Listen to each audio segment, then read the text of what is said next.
Hello అందరూ ఎలా ఉన్నారు? నేనైతే చాలా బాగున్నాను.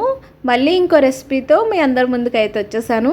ఈ రెసిపీతో నాకున్న బాండింగ్ ఏంటి అనేది మీ అందరితో షేర్ చేసుకోవాలని చెప్పి ఈ వీడియో అయితే షూట్ చేశాను. అందరికీ కూడా welcome back to my channel. Audio జంగల్.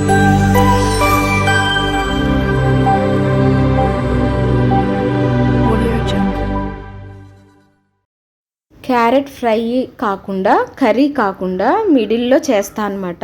ఇది నేను అమ్మమ్మ దగ్గర నుంచి నేర్చుకున్నాను. అమ్మమ్మ నాకు డెలివరీ అయిన తర్వాత పత్యం కర్రీస్ పెట్టేది. అలా పెట్టినప్పుడు ఈ కర్రీస్ కూడా నాకు చేసి పెట్టేదన్నమాట. అంటే ఇది కర్రీలాను ఉండకూడదు, అలా అని చెప్పి ఫ్రైలాను ఉండకూడదు. అప్పుడు ఆనియన్ అనేది వేసేది కాదండి, ఉత్తి వెల్లుల్లిపాయలు మాత్రం బాగా వేసేది. వెల్లుల్లిపాయలు ఎక్కువ వేసి ఒక్క ఎండుమిరపకాయ, ఆవాలు, జీలకర్ర, కరివేపాకు వేసేసి చేసేసేదనమాట. చాలా అంటే చాలా టేస్టీగా ఉండేది. నేనైతే ఒక్క ముద్ద కూడా వదలకుండా తినేసేదాన్ని. వేడివేడి అన్నంలో పప్పు నూనె మీ అందరికీ తెలిసే ఉంటుంది కదా, నూపప్పు నూనె అనమాట.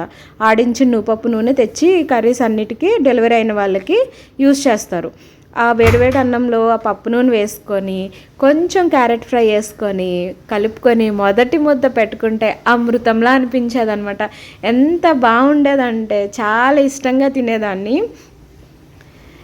ఆ టైంలో మనకి ఏమి పెట్టరు కాబట్టి అది చాలా అంటే చాలా టేస్టీగా అనిపించేది. ఆ ఫ్రైస్ ఏవైతే అలవాటు చేసుకున్నాను, వెజ్ ఫ్రైస్ అవన్నీ కూడా ఇప్పుడు నాకు అలవాటు పడిపోయినాయి అనమాట. అంతే టేస్ట్గా అనిపిస్తాయి. ఇప్పుడు తిన్నప్పుడల్లా అవే గుర్తొస్తూ ఉంటాయి ఒక్కొక్కటి.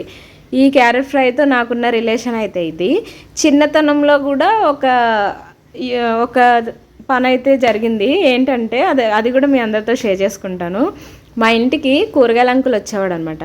కూరగాయల అంకుల్ ఏం చెప్పేవాడంటే, క్యారెట్ తింటే ఇంగ్లీష్ బాగా వస్తుంది, క్యారెట్ తింటే చదువు బాగా వస్తుంది, క్యారెట్ తింటే రంగు బాగా వస్తుంది అని చెప్పేవాడు.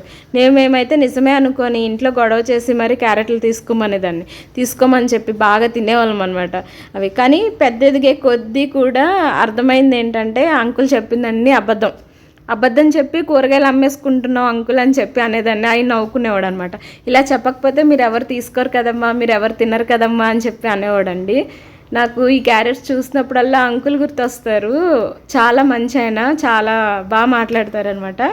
అంతే వ్యాపారం చేసుకునే వాళ్ళందరూ అలానే మాట్లాడాలి అని చెప్పి తర్వాత అర్థమైంది నాకు. కర్రీ విషయానికి వస్తే ఆయిల్ వేసుకున్న తర్వాత ఆవాలు, జీలకర్ర, వెల్లుల్లిపాయలు మంచిగా పొట్టు తీసుకొని దంచుకొని వేసుకోవాలి.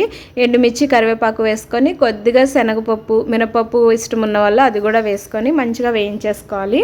ఇది వేగుతున్నప్పుడే ఆనియన్స్ కూడా వేసుకోవాలండి.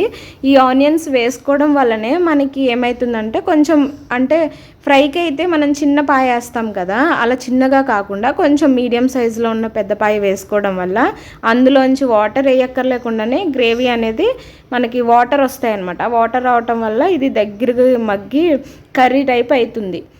అది వేగుతున్నప్పుడేనే మనము క్యారెట్ కూడా చిన్న చిన్న ముక్కల కింద కట్ చేసుకునేవి కానివ్వండి. నేను బ్లెండ్ అయితే చేసుకున్నాను బ్లెండర్తో, లేదు అంటే తురుముకుని కూడా వేసుకోవచ్చు.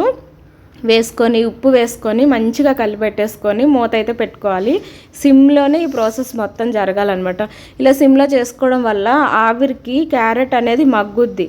ఫ్రై అంటే ఏంటి అంటే ఆయిల్లో వేగేదాన్ని ఫ్రై అంటాము, మనము ఆవిరికి మగ్గబెట్టేదాన్ని కూర అంటాం అనమాట. నేను ఇప్పుడు చేసేది ఇది ఆవిరికి మగ్గబెడతాను సిమ్ పెట్టేసి మూత పెట్టి, అందుకని ఇది నాకు కూర లెక్కనే అవుతుంది. చాలా అంటే చాలా టేస్టీగా ఉంటుంది. తప్పకుండా అయితే ట్రై చేయండి ఒకసారి. నేను మా పక్కనంటితో వాళ్ళ రిలేషన్ వాళ్ళ ఇంటికి వెళ్ళాను అనమాట. చిన్న ఏజ్లోనే ఉన్నప్పుడు ఆ ఆంటీ వాళ్ళ ఇంటికి వెళ్ళినప్పుడు వాళ్ళ ఇంట్లో లంచ్ టైం అయింది. ఆ రోజు లంచ్ టైం అయితే వాళ్ళు ఏం చేశారంటే కర్రీ ఏం లేదు అని చెప్పి గబగబా 2 క్యారెట్లు ఉంటే తురిమేసి ఫ్రై చేసింది ఆమె కూడా డెలివరీ అయినామే ఫస్ట్ మంత్ ఏమో. అప్పటికి ఆమె బాబు పాప గుర్తులేదు నాకు. అప్పుడు ఆమె చేసిన ఫ్రై కింద నేను చేద్దామని ఎన్నిసార్లు ట్రై చేశానో ఒక్కసారి కూడా ఆ టేస్ట్ రాలేదు. ఆవిడ చేసిన టేస్ట్ అయితే నాకు ఎప్పుడు అనిపించలేదు. అంటే ఒక్కొక్కళ్ళ చేతి వంట ఒక్కొక్కళ్ళ టేస్ట్ ఉంటుంది కదా, అందుచేతనో మరేమో తెలియదు కానీ అదైతే ఆ టేస్ట్ రాలేదు. ఇది ఇలా చేస్తున్న ప్రతిసారి అది కూడా గుర్తొస్తూ ఉంటుంది. ఇది చెప్పడం మర్చిపోయాను అనమాట ఇందాక, మళ్ళీ షేర్ చేస్తున్నా మీతో. చూసారు కదా, ఇలా మూత పెట్టుకొని మంచిగా మగ్గబెట్టుకుంటూ కొంచెం పసుపు కారం కూడా యాడ్ చేసేసుకొని మంచిగా కలయి పెట్టేసుకొని మనం మూతతోనే ప్రాసెస్ మొత్తం కూడా మూత పెట్టుకొనే చేసుకోవాలన్నమాట. ఆ మూత పెట్టుకోవడం వల్ల ఆవిరి వస్తుంది, ఆవిరి వల్ల కూర అనేది దగ్గరకు ఉడికిపోతుంది అనమాట. చాలా టేస్టీగా ఉంటుంది. ఈ రెసిపీ మీకు నచ్చిన, నేను దీంతో ఉన్న రిలేషన్ని కూడా షేర్ చేసుకున్నాను కదా, అది కూడా మీకు నచ్చితే ఒక లైక్ అయితే ఇవ్వండి. నా ఛానల్ని సబ్స్క్రైబ్ చేసుకోండి.